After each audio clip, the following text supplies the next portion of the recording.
Bom dia, boa tarde, boa noite. Nós vamos começar agora a segunda parte do Matemática do Zero, da ovelha ao exponencial. Se você ainda não viu a primeira parte, eu recomendo que você veja a primeira parte, que nós vimos as operações básicas, ok? Nós vamos usar aquele conhecimento ao longo de toda a aula de hoje, também a aula de resolução de questões. E hoje nós vamos falar um pouquinho mais sobre os conjuntos numéricos e principalmente nós vamos falar sobre as duas operações básicas que nós ainda não falamos, a exponenciação e a radiciação, ok? Ao final dessa aula, você vai conseguir indicar o que são os expoentes e as raízes. Você vai explicar a que conjuntos pertencem o π e a raiz de 2. Você vai entender o significado do que são os expoentes negativos, os expoentes fracionários e o expoente zero. E também você vai compreender as propriedades básicas dos expoentes das raízes. A gente vai tentar sempre fazer isso, sem ficar falando aquelas milhares e milhares de regrinhas. Somente entendendo a lógica vai ser o suficiente, ok? Então, no começo, nós, como de costume, vamos colocar aqui um desafio. Eu recomendo que você tente pausar e ver se você consegue fazer o desafio. Se você não conseguir fazer o desafio, não se preocupe. A ideia do vídeo é justamente isso. Nós vamos aprender para conseguirmos resolvê-lo ao final do vídeo, ok? Então, o primeiro desafio é explicar a diferença entre 4 ao quadrado, 4 elevado a menos 2 e 4 elevado a 1 meio. O segundo desafio, esse daqui, um pouquinho mais elaborado. E se você não conseguir fazer agora, não tem problema, porque nós vamos voltar para ele, ok? Então vamos começar a nossa aula. A preparação para o amanhã é o trabalho duro de hoje. Vamos voltar agora para a vila de Cambuquira. Nós vimos na aula passada que à medida que as situações elas aumentam a complexidade, nós precisamos de operações que sejam mais complexas para conseguirmos retratar e abstrair aquela situação e avaliá-las matematicamente. Então, quando nós temos várias somas, nós podemos incorporar essas somas em uma nova operação matemática, que é a multiplicação. Então, quando essa soma se repete, esse fator que está se repetindo vai acabar se vendo como um produto, ok? Como um dos fatores do produto. Mas vamos considerar uma situação um pouco mais complexa. Imagine que eu tenho uma oca, e cada uma dessas ocas tenha 5 pessoas, e cada uma dessas pessoas tenha 5 ovelhas. Agora vamos aumentar um pouquinho mais. Imaginemos que cada vilarejo ele é feito por 5 casas, com cada casa tendo 5 pessoas e cada pessoa tendo 5 ovelhas. Vamos dizer agora que se a gente tiver 5 vilarejos, nós vamos ter uma tribo. E a cada 5 tribos, nós vamos ter um povo. E a cada 5 povos, nós vamos ter uma nação. Fica aí um desafio, porque eu escolhi o feixe de varas, ou feixe de varetas, para representar a nação, ok? Então vamos aqui recapitular. Imagine agora que a gente tenha 5 nações. Cada uma dessas nações com 5 povos. E cada um desses povos com 5 tribos. Cada tribo tendo 5 vilarejos. Cada vilarejo tendo 5 ocas, e cada oca tendo 5 indivíduos, e cada indivíduo tendo 5 ovelhas. Como a gente pode ver, esse número está ficando muito difícil de calcular usando essa operação. E essa operação ela está constantemente se repetindo. Como ela está constantemente se repetindo, nós podemos criar uma nova operação matemática, avaliando quantas vezes essa operação aconteceu. Nós vemos que o 5 se automultiplicou 7 vezes. Então, como é que a gente vai expressar? A gente vai expressar por meio da exponenciação. Então, 5 elevado a 7 quer dizer 5 vezes 5 vezes 5 vezes 5 vezes 5 vezes 5 vezes 5. Esse valor é equivalente a 78.125. Só para a gente ter uma ideia, se a gente tivesse que calcular esse valor por meio da soma, que é a operação básica que a gente viu, seria isso daqui. Se a gente quisesse chegar naquele número, nós teríamos que somar os 5 todas as vezes que estão aparecendo na tela. Só que tem mais uma coisinha, nós teríamos que fazer isso 5 vezes, 5 telas dessas. Então imagine como seria difícil e como seria demorado se nós não tivéssemos os expoentes para podermos fazer essa conta. É muito importante a gente não confundir as duas notações. Notação é a representação que a gente tem de uma operação, de uma função, seja lá do que for. Então a gente tem que ter muito cuidado porque vários alunos acabam confundindo. Nós vimos na aula passada que 6 vezes 3 é 3 mais 3 mais 3 mais 3 mais 3 mais 3, que vai dar 18. E se a gente inverter a ordem, colocar 3 vezes 6 é igual a 6 mais 6 mais 6, que também é 18. Mas a gente está falando agora de expoentes. Então vamos comparar. 6 elevado a 3 é 6 vezes 6 vezes 6, que dá 216. E se a gente inverter o que é base para o que é expoente, e o expoente vai para a base, nós temos 3 elevado a 6, que vai dar 3 vezes 3 vezes 3 vezes 3 vezes 3 vezes 3, que vai dar 729. Como a gente pode ver, nenhum deles é igual. Então a gente tem que tomar cuidado com o que a gente está escrevendo. Vamos usar agora a definição para entender as propriedades dos expoentes, ok? Então imagine agora 3 vezes 4 elevado a 3. Pela definição de alguma coisa elevada a 3, não é só alguma coisa multiplicando ela mesmo 3 vezes? Então vamos simplesmente aplicar. 3 vezes 4 elevado a 3 é 3 vezes 4, vezes 3 vezes 4, vezes 3 vezes 4. Se a gente for separar isso daqui e agrupar os que são próximos, as mesmas bases, o que a gente ia encontrar? 3 vezes 3 vezes 3, vezes 4 vezes 4 vezes 4. E que pela definição de exponencial, a gente vê isso daqui que é 3 elevado a 3 e 4 elevado a 3. Ou seja, a gente pegou esse 3 aqui, esse cubo, e aplicou nos produtos que estão dentro do parêntese. Isso daqui vai ser sempre verdade, independente da quantidade de fatores que vai ter nessa multiplicação. Então, basta pegar o expoente e aplicar em cada um deles isoladamente. Vamos ver se ficou claro com os exercícios. 4 vezes 11 ao quadrado é igual a 4 ao quadrado vezes 11 ao quadrado. E se tiver 3? A mesma forma. 4 vezes 11 vezes 6 ao quadrado é 4 ao quadrado vezes 11 ao quadrado vezes 6 ao quadrado. Vamos seguir adiante. E se eu tiver um valor que já está elevado a um expoente e elevar a um outro expoente? Vamos à definição. Isso aqui é 4 ao quadrado elevado a 3.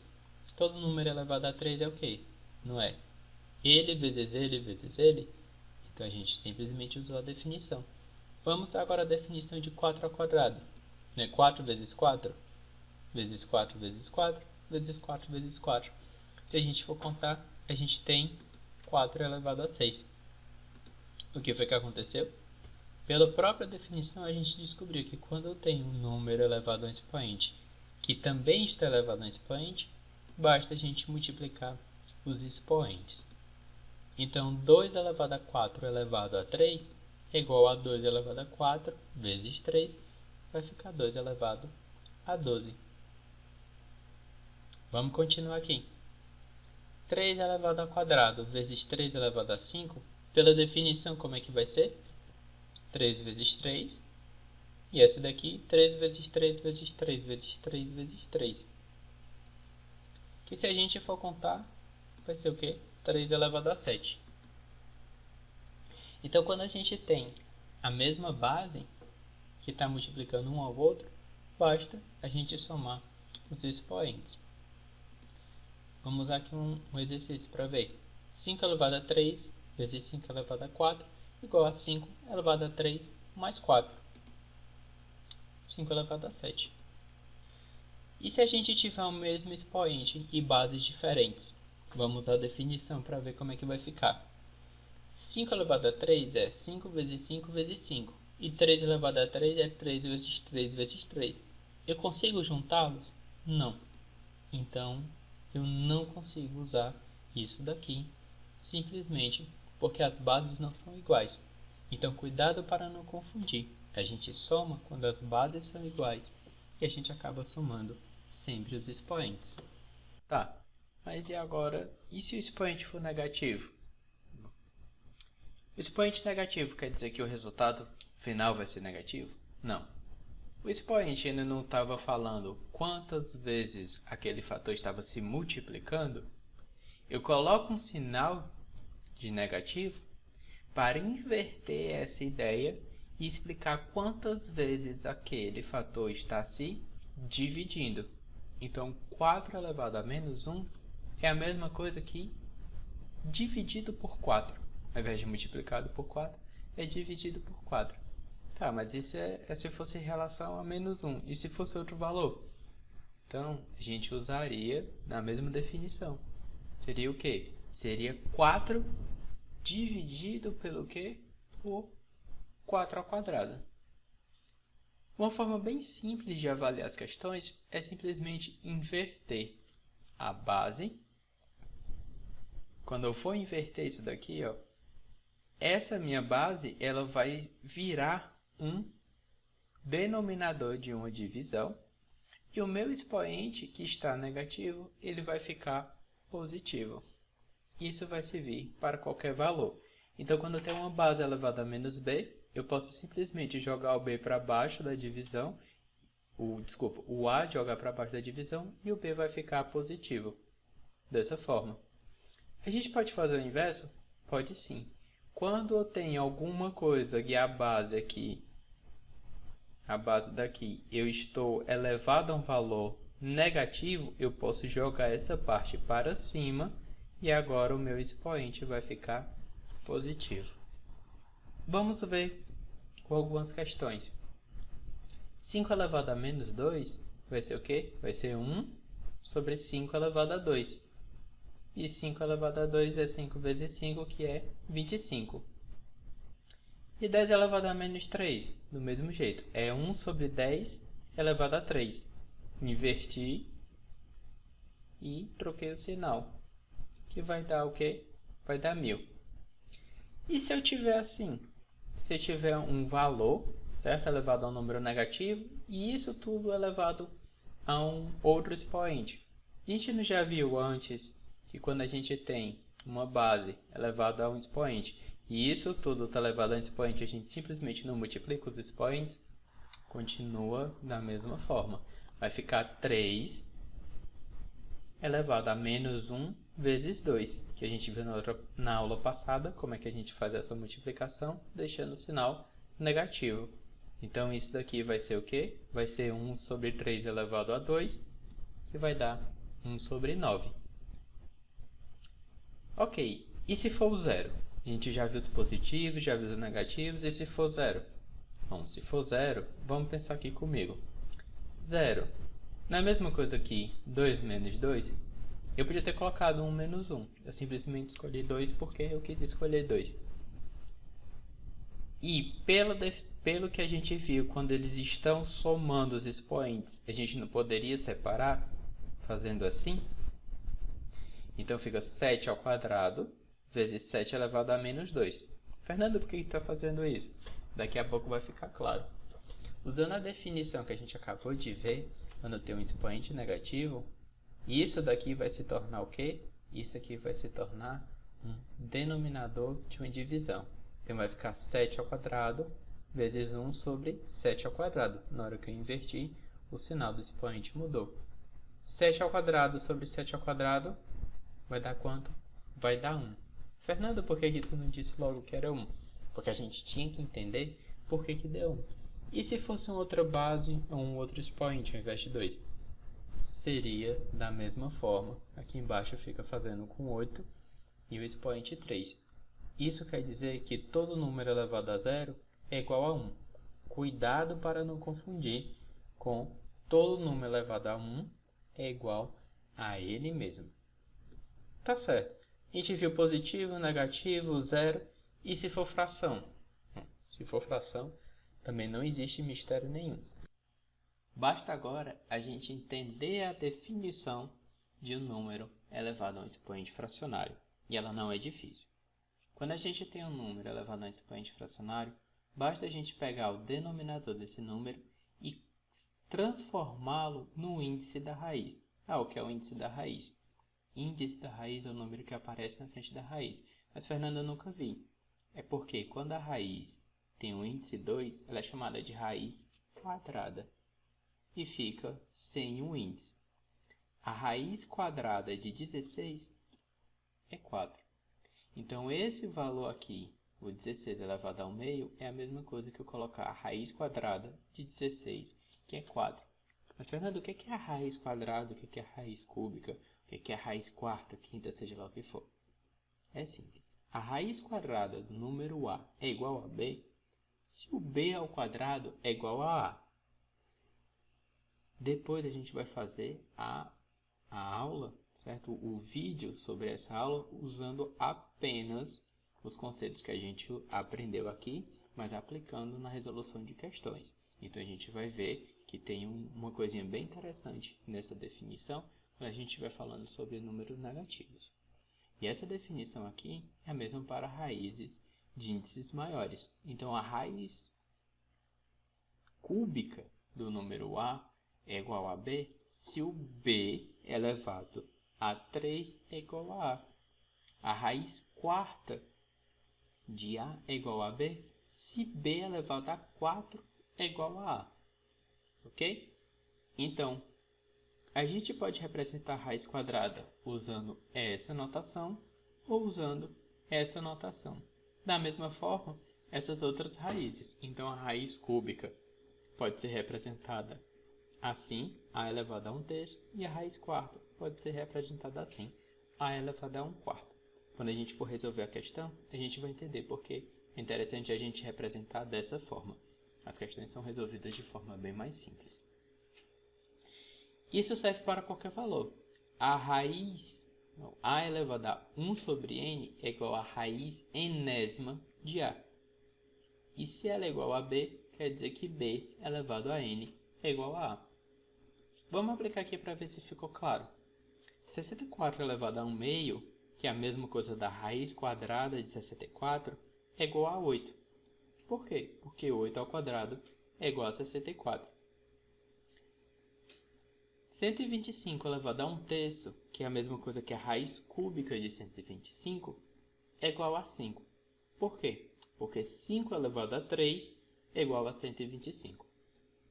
E da mesma forma, 81 elevado a 1/4 igual a raiz quarta de 81, que é igual a 3.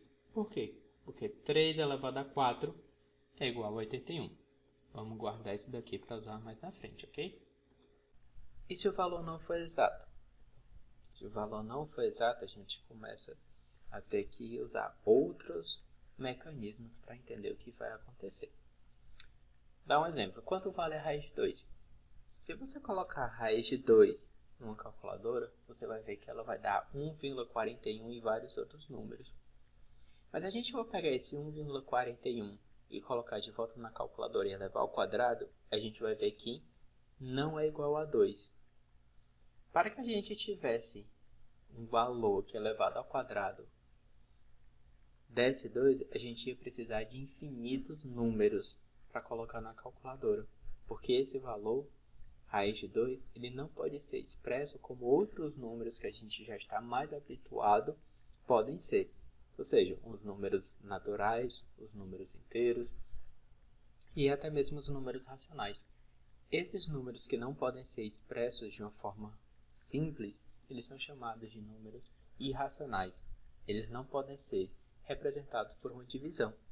Os números mais comuns são raiz de 2 e outras raízes, o π, que é aquele mesmo quando a gente está estudando geometria, o número neperiano, que é muito comum na análise de ondulatória, e o número áureo, que acontece uma proporção dele em vários locais da natureza.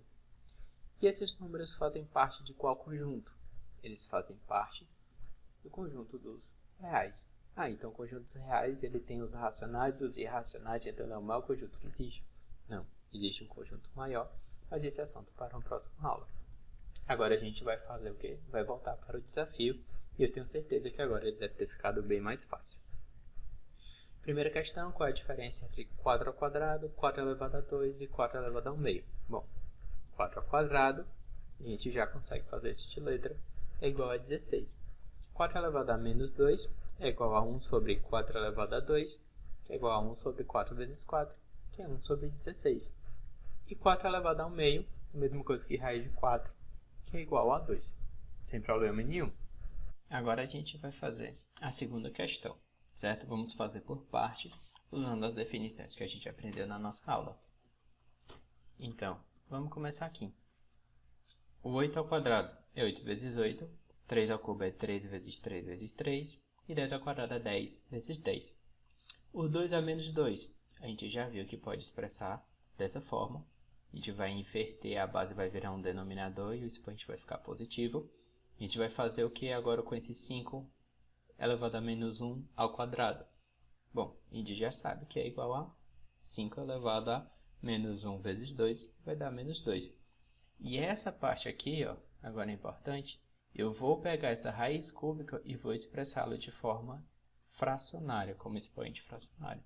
Então vai ficar elevado a 1/3. E aqui, ó, algo que vai deixar bem mais fácil da gente resolver é que o 81 é igual a 3 elevado a 4. Você lembra quando eu falei isso durante a aula? A gente vai justamente usar essa informação agora. Resolvendo aqui, vai dar 64. 3 ao cubo vai dar 27. 10 ao quadrado vai dar 100. 1 sobre 2 ao quadrado vai dar 4. Esse 5 a gente já vai fazer mais rápido. Vai ficar 1 elevado a 5 ao quadrado, que vai dar 25. E isso daqui, ó, a gente vai lembrar o que a gente aprendeu, que vai ser a mesma coisa que 3 elevado a 2 mais 4. Vou repetir aqui o expoente fracionário. Quando a gente somar 64 com 27, vai dar 91. A gente vai multiplicar esses dois, de cima pelo de cima e de baixo pelo de baixo. Depois a gente vai ter uma aula só sobre operações de frações. E agora a gente já sabe que essa parte vai dar 2 mais 4 vai dar 6. E a gente sabe que basta multiplicar os dois expoentes. Então vai ficar 6 vezes 1/3 igual a 6/3. 6 dividido por 3 vai dar 2. Então fica 91 sobre 100 mais 1 sobre 100 vezes 3 elevado a 2, que vai dar 9. Quando a gente somar tudo, vai dar 100 sobre 100. A resposta do nosso desafio é 1. Acho que foi bem mais fácil do que vocês imaginavam resolvê-lo depois da aula, não foi? Bom, a gente já está chegando agora ao final do nosso vídeo. Se esse vídeo te ajudou, dá um like, certo? Se você quiser ficar por dentro dos novos vídeos, que vão ficar saindo semanalmente aos domingos, então se inscreva no canal para ficar sempre recebendo as notificações. Se você acha que esse vídeo pode ajudar alguém que vai fazer aquela prova muito difícil e que não está conseguindo estudar direito, então compartilhe com essa pessoa e deixe sugestões nos comentários o que vocês estão achando das aulas e o que pode melhorar para a gente sempre produzir conteúdo de cada vez mais qualidade. A gente fica por aqui e lembre-se sempre que o homem que move montanhas começa uma pedrinha por vez. Até a próxima!